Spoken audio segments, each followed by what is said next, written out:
I thought to myself, if I were a witness and the lawyer threw this at me, what would I say? He's not looking for some philosophical explanation on ethical systems and so on. But I would love to invite a lawyer like that for a meal and say something like this to him. Have you ever read the biography of Michelangelo, who started to paint disrobed people? Have you ever read it, sir? And I don't know what his answer would be. I'd say, are you aware that when he first started to paint disrobed people, his teacher took him aside and said, Michael, I have a question for you. Why are you doing this? And Michelangelo said, because I want to see man as God sees man. And the teacher paused and looked at him and said, just remember, you are not God.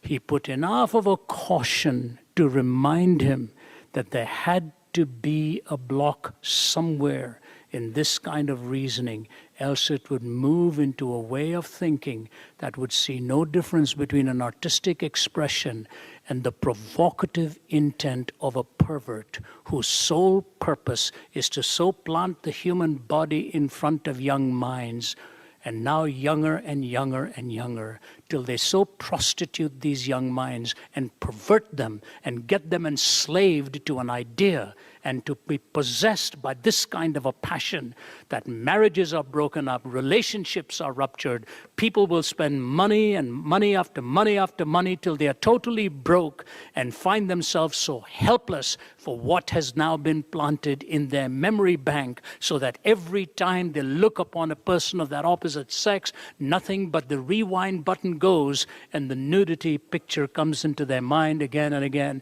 and no one human being can satisfy that. My daughter, Naomi, works in rescuing women and children from the sex trafficking industry. She burned out on it. So young, she just burned out. The lady who first started to work with her in Bangkok was from New Zealand. She burned out and left. And this high burnout rate of seeing what is done to women in this trade and in this industry.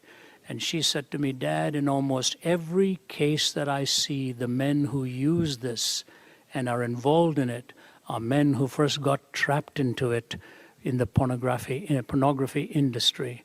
And she's been pleading with me for quite a while to write a book on it. I said, I really don't even want to get my mind into that kind of sordid stuff. She said, I'll write on what is happening out there. You write on what it is intended to be like.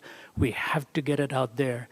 She says, I don't think the average man knows what he does to his wife, to his spouse, when he is trapped in this kind of wickedness. It shatters the image of a young bride or a young woman when she finds that she's replaced by pictures of somebody else.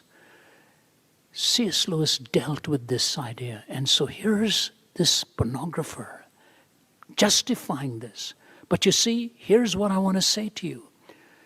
When that woman sits in front of the lens of a camera, purely for this exploitation and using her body this way, something within her ought to cause her to raise her arms up and says, stop all of this.